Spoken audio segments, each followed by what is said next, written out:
Olá, tudo bem?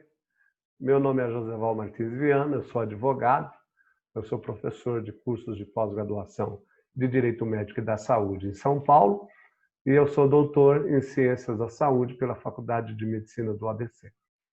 E hoje eu estou aqui para trocar algumas ideias com os colegas advogados e advogados sobre competência nas ações indenizatórias de erro médico na relação de consumo.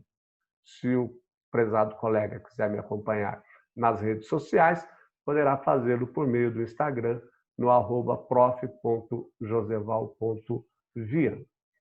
E eu acho que uma das coisas mais interessantes e relevantes do início aqui do nosso bate-papo é exatamente demonstrar para o colega e para a colega de que quando nós falamos de paciente, essa relação entre o paciente, o hospital, a operadora de plano de saúde e o médico, nós estamos tratando de uma relação que é regida pelo Código de Defesa do Consumidor. Nós podemos ver isso pela súmula 608 do STJ, que dispõe o seguinte: aplica-se o Código de Defesa do Consumidor aos contratos de planos de saúde, salvo os administrados por entidades de autogestão. Quando nós falamos em planos de saúde, nós estamos enumerando, basicamente, algumas espécies de contratos de planos de saúde. Primeiro, nós estamos falando de plano de saúde individual ou familiar. Estamos falando também de planos de saúde empresariais, coletivos e planos de saúde de autogestão. Eu não vou entrar nessas modalidades agora, vou deixar para outros cursos posteriores, porque a minha ideia é começarmos a entender as ações judiciais que envolvem, vamos dizer, o direito médico ou o direito da saúde, como queiram, de um ponto de vista prático. Então, se eu já começo analisando que eu aplico o Código de Defesa do Consumidor, é uma relação de consumo, nos contratos de planos de saúde, eu já preciso saber que se houver, por exemplo, vamos imaginar um erro médico, esse erro médico foi cometido pelo hospital público, por um médico atuando no hospital público, ele vai ser regido, esse erro médico, na hora que eu for propor a ação judicial, eu vou usar artigos do Código de Defesa do Consumidor? Não, não vou. Por quê? Porque a saúde não é regida pelo Código de Defesa do Consumidor, porque não há uma prestação de serviço remunerada.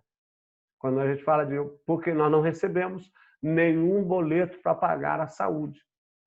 Não acontece com a energia elétrica, que nós recebemos os boletos, energia elétrica, água, o saneamento básico.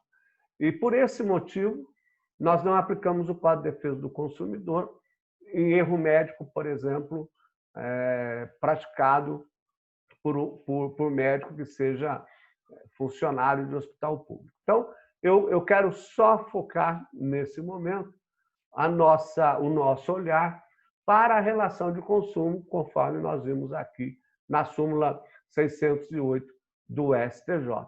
Ou seja, aplica-se o Código de Defesa do Consumidor aos contratos de planos de saúde.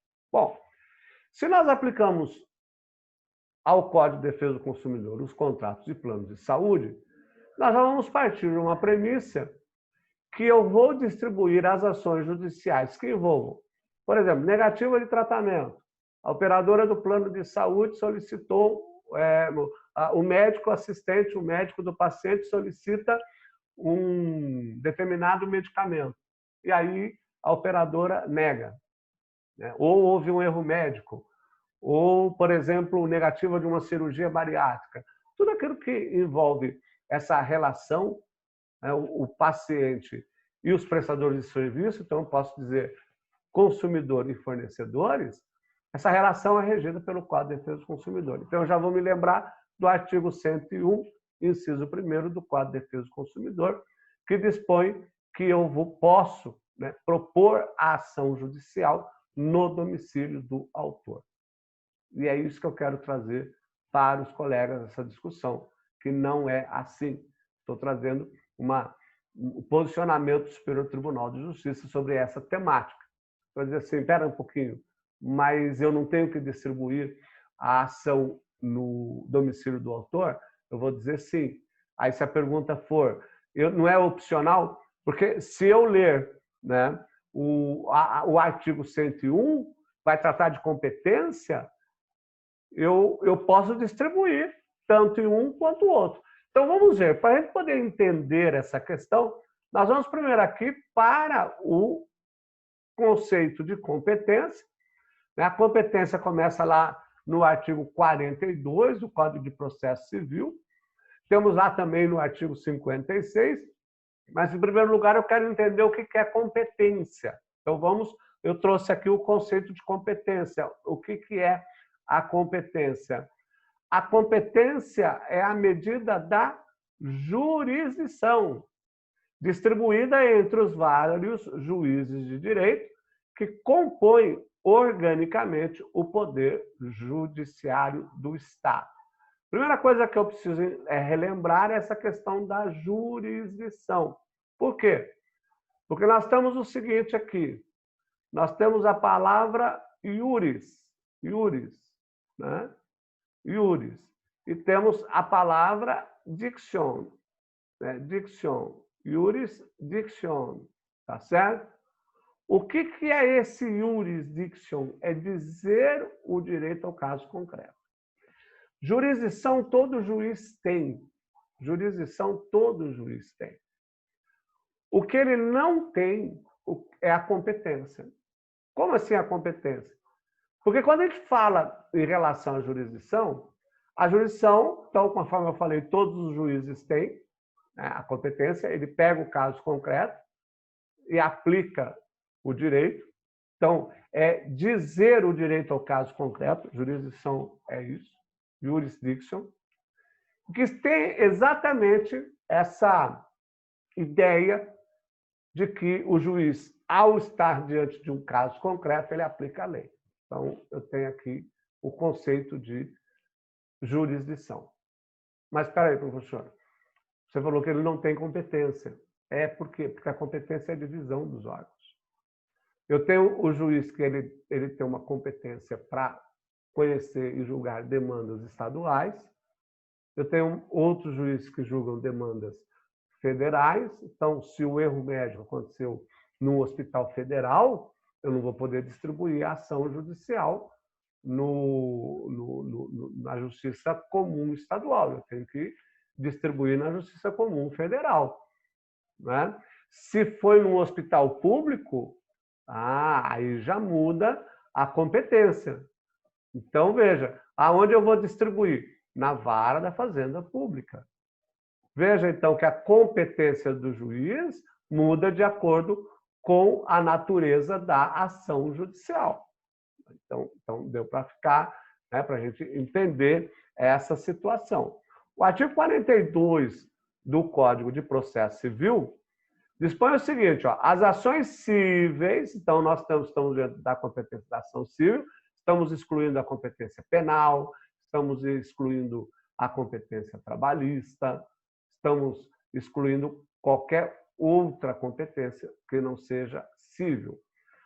Elas serão processadas e decididas pelo juiz nos limites do quê? De sua competência. Olha, se competência tem limite, ela não é igual à jurisdição. Jurisdição, todos os juízes têm. Competência não. Ela tem limitação. Ressalvado às partes o direito de instituir juízo arbitral na forma da lei. Aqui nós não vamos ter problema com o juízo arbitral, porque a relação de consumo entre o fornecedor e o consumidor, ou seja, sempre entre a operadora e o consumidor, ainda que seja uma cláusula expressa, uma cláusula compromissória, de que as questões serão dirimidas no juízo arbitral, não tem validade. Por que não tem validade? Porque o consumidor é a parte vulnerável, a parte mais fraca. Artigo 4º, inciso 1º do Código de Defesa do Consumidor. Então, o consumidor é a parte mais fraca. Ele é vulnerável. E a vulnerabilidade, que é a fraqueza do consumidor, envolve vários aspectos relevantes, entre eles a vulnerabilidade técnica, a vulnerabilidade jurídica, a vulnerabilidade fática, né? Porque quando a gente fala na vulnerabilidade fática, por exemplo, nós sabemos que o poderio dos fornecedores é muito forte em relação ao consumidor. Então, o professor Sérgio Cavalieri Filho, ele coloca o consumidor como uma pessoa extremamente vulnerável, e aí ele explica essas diferenças entre a vulnerabilidade técnica, a vulnerabilidade fática e a vulnerabilidade jurídica. Por que vulnerabilidade jurídica? O consumidor pode ler o contrato, ele não tem conhecimento jurídico para compreender. Ele não sabe se ele vai ter ou não vai ter cláusulas contratuais que sejam leoninas. Isso compete a nós, advogados e advogadas. Mas o que é importante aqui é observar no artigo 42 que as causas cíveis serão processadas e decididas pelo juiz, nos limites da sua competência. Então, eu não vou sair distribuindo ação judicial no juízo que eu acho que é, ou no foro, porque quando a gente fala na competência, a gente acaba subdividindo em juízo e foro, que eu falo daqui a pouquinho. Quais são os critérios de estabelecimento de competência jurisdicional? Vamos lembrar os critérios. Eu tenho a competência absoluta, material e funcional. Isso é muito importante. Por quê? Porque quando eu falo na competência material, eu estou falando sobre o objeto da demanda. Objeto da demanda. Por que eu estou falando sobre o objeto da demanda? Por uma coisa muito simples. Porque o juiz estadual só pode julgar objetos de demandas que sejam de competência dele, ou seja, da Justiça Estadual. Imagine o juiz estadual recebendo uma reclamação trabalhista, né? Ou recebendo, por exemplo, uma ação judicial contra o Estado.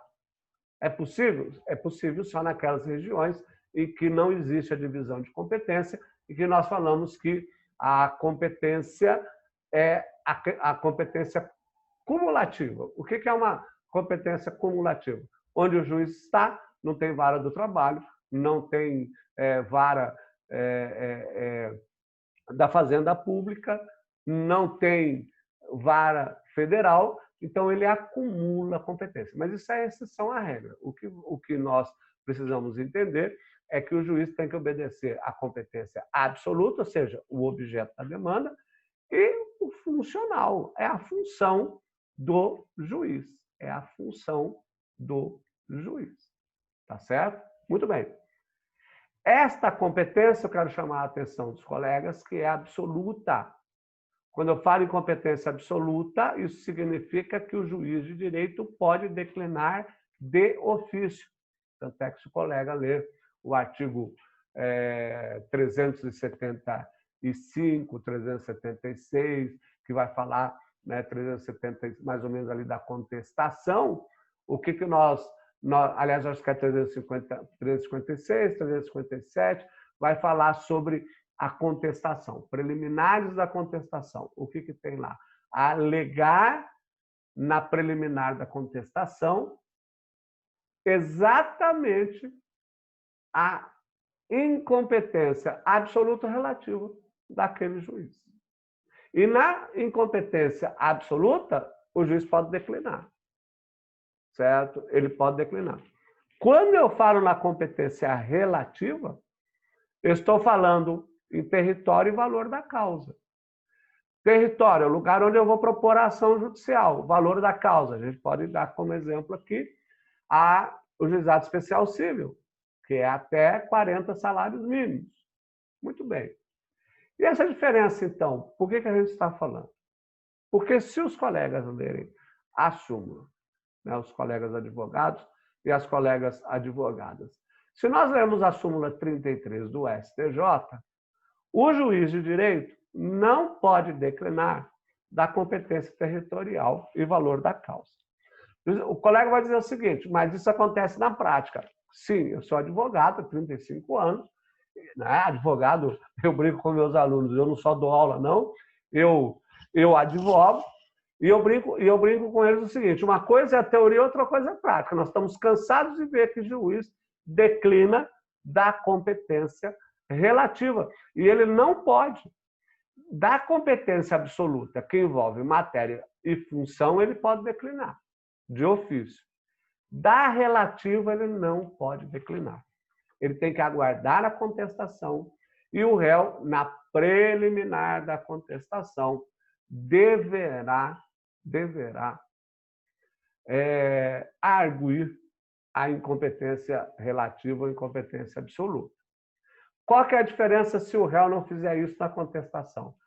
A incompetência absoluta não se convalida, tanto é que se houver recurso, o próprio ministro, se houver recurso, por exemplo, no Tribunal de Justiça, o próprio desembargador, né? Eu falei ministro porque eu estava querendo lembrar, eu queria pensar, imagine a seguinte situação: o seu recurso especial está lá no STJ.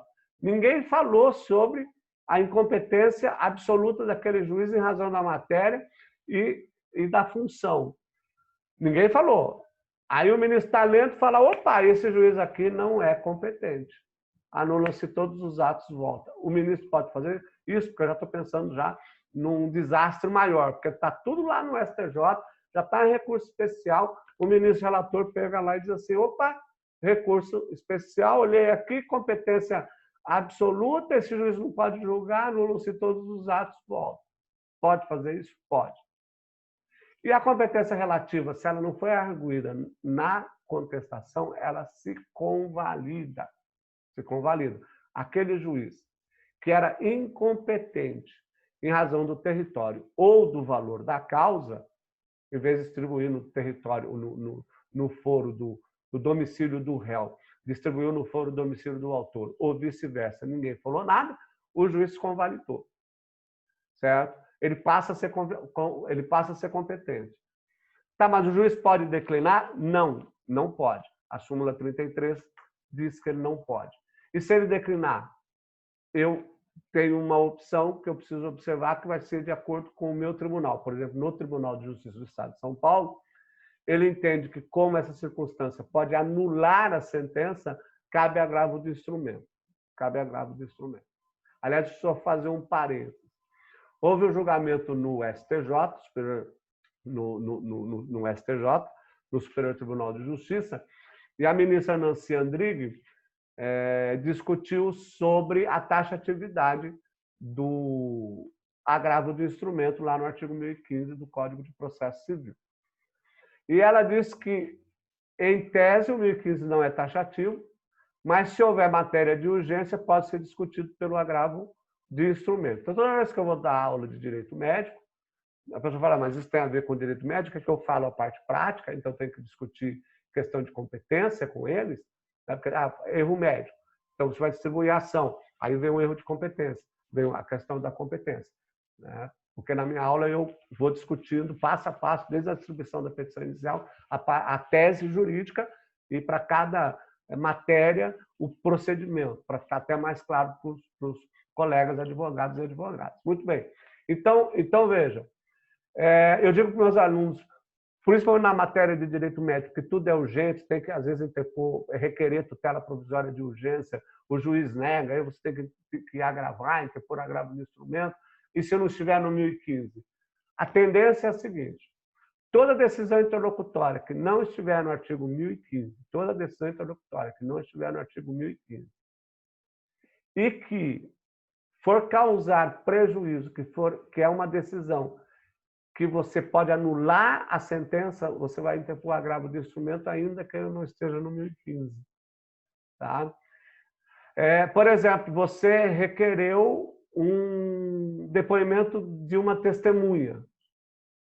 Tá? O juiz indeferiu, não está no 1015. Mas a matéria também não vai precluir. Qual é a questão? Você vai interpor agravo de instrumento? Sim. Por quê? Porque se você não interpuser, não vai precluir a matéria. Mas quando chegar no Tribunal de Justiça, se for aceita por exemplo, cerceamento de defesa, vai voltar, vai anular a sentença. Então, nesse caso excepcional, poderia interpor o agravo de instrumento. Essa é a tendência. Mas qual é a regra geral, professor? Continua sendo o 1015. E aí você faz uma pesquisa no seu tribunal e veja qual é a tendência. Por que eu estou falando aqui? O juiz de direito que declinar da competência, o Tribunal de Justiça do Estado de São Paulo já sedimentou que, embora o agravo do instrumento não vai albergar decisão de incompetência relativa, ou seja, o juiz declinou, como isso pode causar uma nulidade de sentença, ele aceita como o agravo seria o recurso cabível. Olha a situação complicada que o próprio tribunal, o próprio STJ, coloca o advogado e o advogado no exercício da profissão. Então, eu dou uma dica, falo sempre para os meus alunos. Pesquisa a decisão do seu tribunal, do STJ, e veja qual é a interpretação. Então, não saia interpondo agravo do instrumento ou impetrando mandado de segurança nas decisões interlocutórias sem que você faça esse levantamento, que é extremamente importante. Muito bem, seguindo. Juízo e a competência em razão do juízo e do foro. Muito bem. Quando você fala em juízo, quando você fala em foro, nós temos duas questões importantes. O que é o juízo? O juízo é a justiça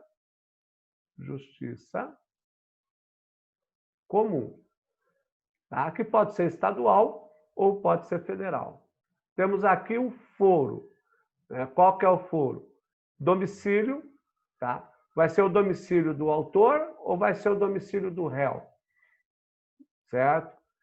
Tecnicamente falando, na relação de consumo, já que o artigo 101, se o colega pegar aí, o artigo 101, inciso 1º do Código de Defesa do Consumidor, qual é o texto de lei? O juiz poderá, aliás, o autor poderá propor a ação judicial no domicílio do autor.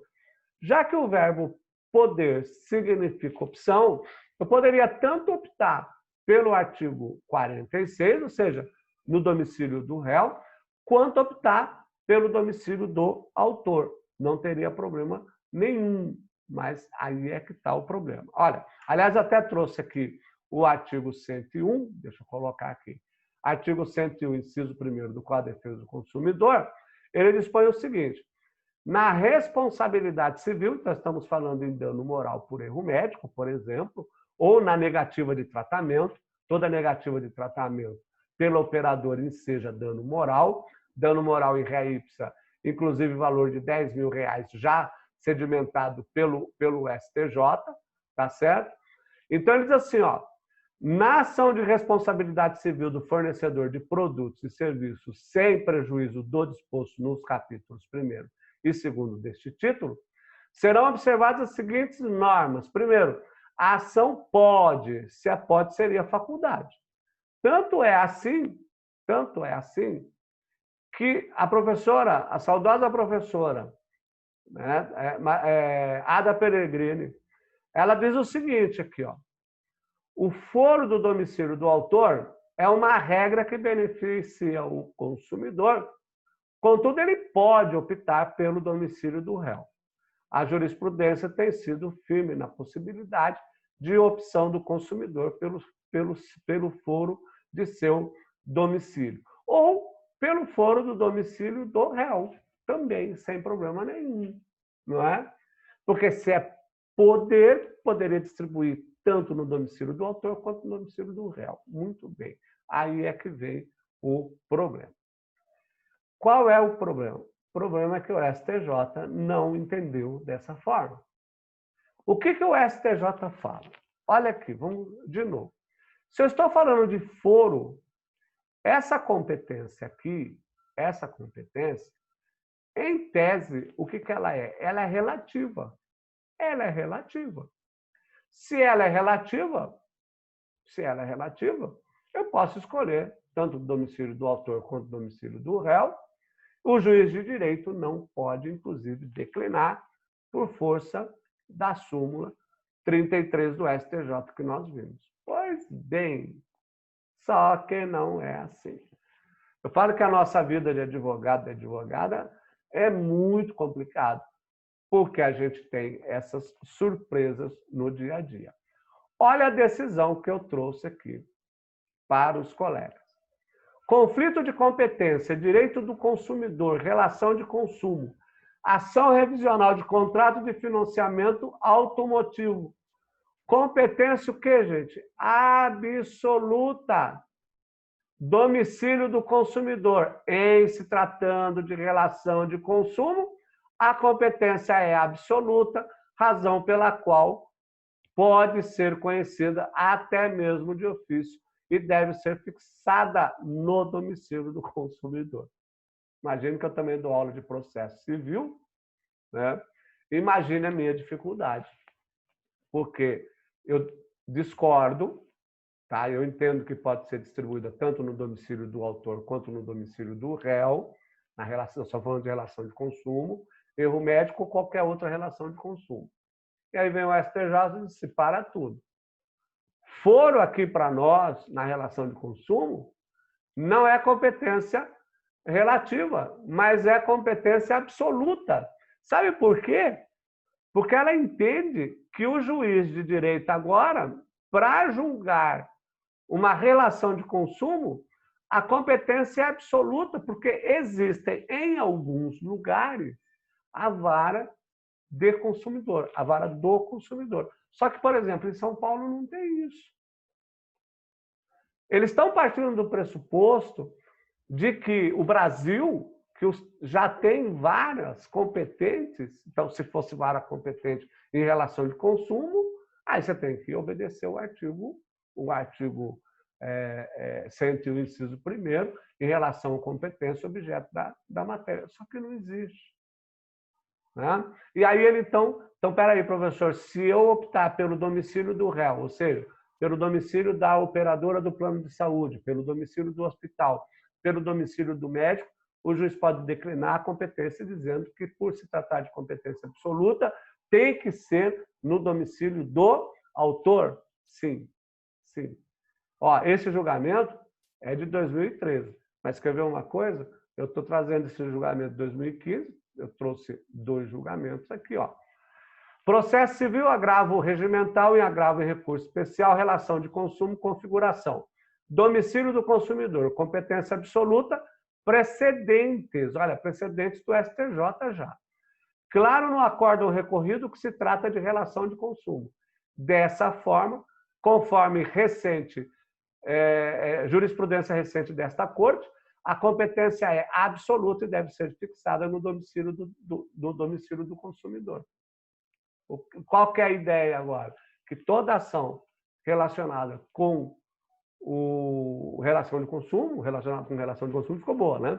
Mas toda ação judicial que tem por pano de fundo o Código de Defesa do Consumidor, há uma relação de consumo, como é o caso do direito médico, né? Quando a gente fala de operadora de plano de saúde, eu não posso mais distribuir a ação no domicílio do réu.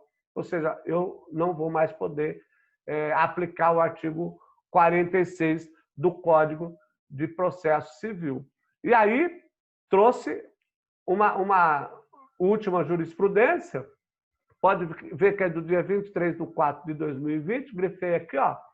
Tratando-se de relação de competência na qual a competência para julgamento da demanda é de natureza absoluta, deve a ação ser interposta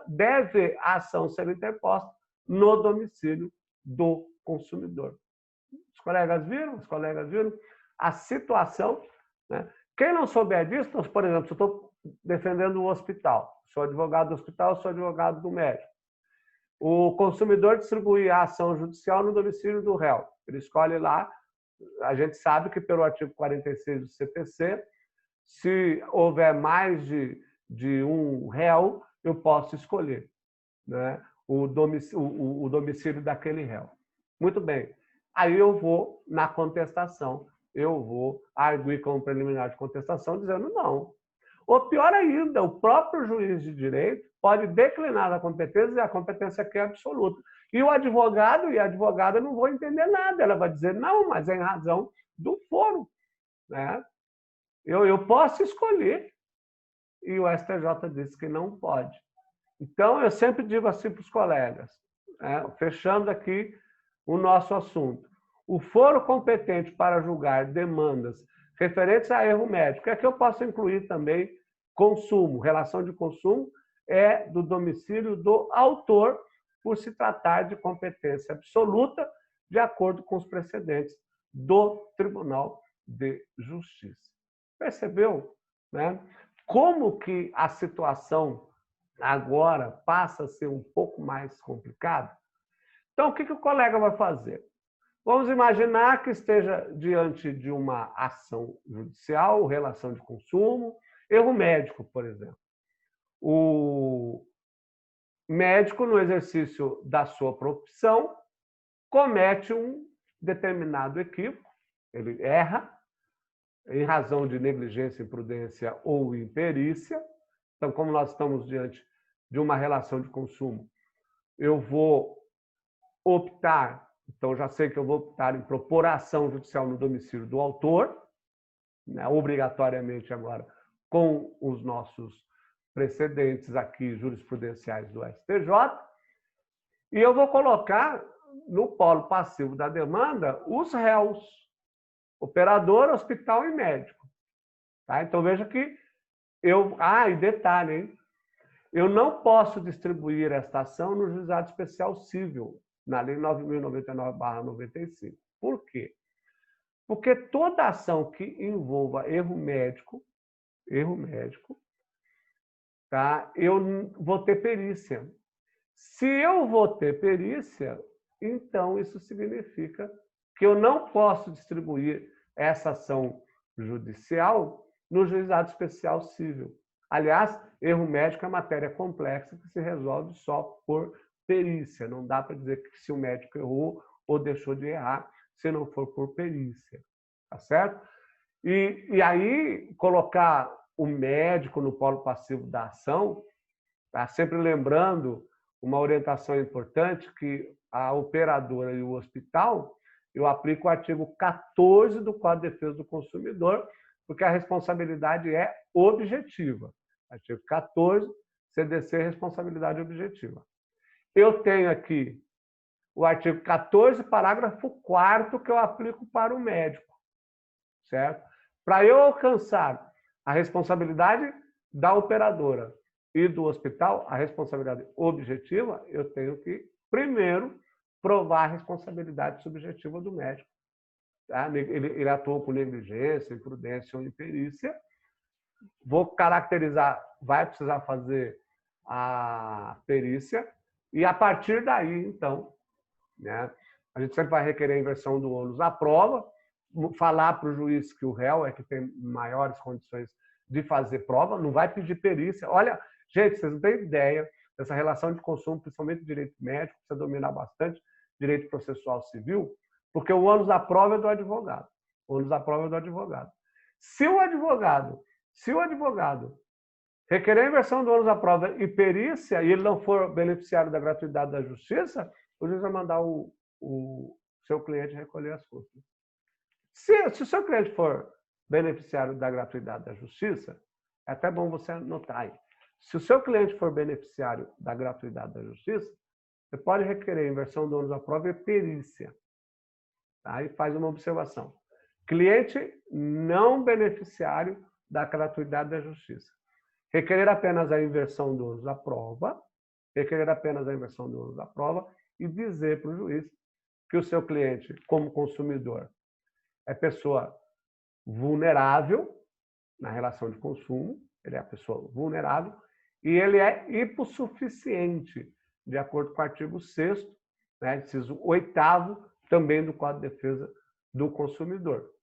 Tá? Porque o seu cliente, nesse momento, ele não é beneficiário da gratuidade da justiça, e se você pedir inversão do ônus da prova e perícia, o juiz vai mandar você pagar. Você percebeu a jogada? Então, muito cuidado. Mas, professor, o que eu preciso entender basicamente nesse primeiro contato, nessa primeira aula aqui?